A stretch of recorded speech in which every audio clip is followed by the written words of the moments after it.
یہ 1973 کی بات ہے۔ عربوں اور اسرائیل کے درمیان جنگ چھڑنے کو تھی کہ امریکی سینیٹر اہم کام کے سلسلے میں اسرائیل آیا۔ وہ اسلحہ کمیٹی کا سربراہ تھا۔ اسے فوراً اسرائیل کی وزیر اعظم گولڈا مائر کے پاس لے جایا گیا۔ گولڈا مائر نے ایک گھریلو عورت کی مانند سینیٹر کا استقبال کیا اور اسے اپنے کچن میں لے گئی۔ یہاں اس نے امریکی سینیٹر کو ایک چھوٹی سی ڈائننگ ٹیبل کی کرسی پر بٹھا کر چولہے پر چائے کے لیے پانی رکھ دیا اور خود بھی وہیں آ کر بیٹھی۔ اس کے ساتھ اس نے طیاروں، میزائلوں اور توپوں کا سودا شروع کر دیا۔ ابھی بھاؤ تاؤ جاری تھا کہ اسے چائے پکنے کی خوشبو آئی۔ وہ اٹھی اور چائے 2 پیالوں میں انڈیلی، ایک سینیٹر کے سامنے رکھی اور دوسری گیٹ پر کھڑے امریکی گارڈ کو تھما دی۔ پھر میز پر آ بیٹھی اور امریکی سینیٹر سے محو کلام ہو گئی۔ چند لمحوں کی گفت و شنید اور بھاؤ تاؤ کے بعد شرائط طے پا گئیں۔ وہ اٹھی، پیالیاں سمیٹیں اور انہیں دھو کے واپس سینیٹر کی طرف پلٹی اور بولی، مجھے یہ سودا منظور ہے۔ آپ تحریری معاہدے کے لیے اپنا سیکرٹری میرے سیکرٹری کے پاس بھجوا دیجئے۔ اسرائیل اس وقت اقتصادی بحران کا شکار تھا، مگر گولڈا مائر نے کتنی سادگی سے اسرائیل کی تاریخ میں اسلحے کی خریداری کا اتنا بڑا سودا کر ڈالا۔ حیرت کی بات یہ ہے کہ خود اسرائیلی کابینہ نے اس بھاری سودے کو رد کر دیا۔ اس کا موقف تھا، اس خریداری کے بعد اسرائیلی قوم کو برسوں تک دن میں ایک وقت کے کھانے پر اکتفا کرنا پڑے گا۔ گولڈا مائر نے کہا، آپ کا خدشہ درست ہے، لیکن اگر ہم یہ جنگ جیت گئے اور عربوں کو پسپائی پر مجبور کر دیا تو تاریخ ہمیں فاتح قرار دے گی اور وہ بھول جائے گی کہ جنگ کے دوران فاتح قوم نے کتنے انڈے کھائے تھے اور روزانہ کتنی بار کھانا کھایا تھا۔ اس کے دسترخوان پر شہد، مکھن، جیم تھا یا نہیں، اور ان کے جوتوں میں کتنے سوراخ تھے یا ان کی تلواروں کے نیام پھٹے پرانے تھے۔ فاتح صرف فاتح ہوتا ہے۔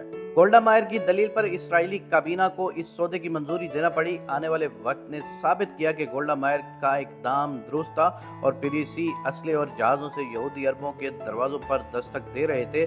جنگ کے ایک عرصے کے بعد واشنگٹن پوسٹ کے نمائندے نے گولڈا مائر کا انٹرویو لیا اور سوال کیا، امریکی اسلحہ خریدنے کے لیے آپ کے ذہن میں جو دلیل تھی وہ فوراً آپ کے ذہن میں آئی تھی یا پہلے سے حکمت عملی تیار کر رکھی تھی؟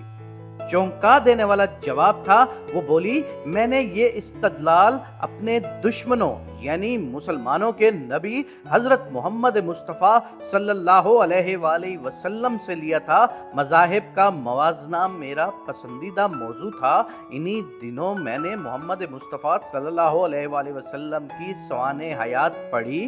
اس کتاب میں مصنف نے ایک جگہ لکھا تھا، جب محمد صلی اللہ علیہ وآلہ وسلم کا وصال ہوا تو ان کے گھر میں اتنی رقم نہیں تھی کہ چراغ جلانے کے لیے تیل خریدا جا سکے، لہذا ان کی اہلیہ حضرت عائشہ صدیقہ رضی اللہ تعالیٰ عنہ نے ان کی ذرائع بختر رہن رکھ کر تیل خریدا، لیکن اس وقت بھی محمد مصطفیٰ صلی اللہ علیہ وآلہ وسلم کے حجرے کی دیواروں پر 9 تلواریں لٹک رہی تھیں۔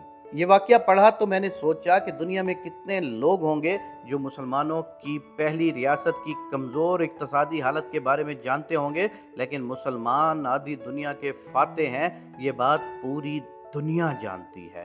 لہذا میں نے فیصلہ کیا کہ اگر مجھے اور میری قوم کو برسوں بھوکا رہنا پڑے، پختہ مکانوں کی بجائے خیموں میں زندگی بسر کرنی پڑے، تو بھی اسلحہ خریدیں گے، خود کو مضبوط ثابت کریں گے اور فاتح کا اعزاز پائیں گے۔ گولڈا مائر نے انٹرویو نگار سے یہ درخواست کی کہ اس بات کو آف دی ریکارڈ رکھا جائے اور شائع نہ کیا جائے۔ وجہ یہ تھی کہ مسلمانوں کے نبی صلی اللہ علیہ وآلہ وسلم کا نام لینے سے جہاں اس کی قوم اس کے خلاف ہو سکتی ہے، وہیں پر دنیا میں مسلمانوں کے موقف کو تقویت ملے گی۔ چنانچہ واشنگٹن پوسٹ کے نمائندے نے یہ واقعہ حذف کر لیا۔ جب گولڈا مائر انتقال کر گئیں اور وہ انٹرویو نگار بھی صحافت سے الگ ہو گیا، تب ایک اور نامہ نگار امریکہ کے 20 بڑے نامہ نگاروں کے انٹرویو لینے میں مصروف تھا۔ اس سلسلے میں وہ اسی نامہ نگار کا انٹرویو لینے گیا جس نے واشنگٹن پوسٹ کے نمائندے کی حیثیت سے گولڈا مائر کا انٹرویو لیا تھا۔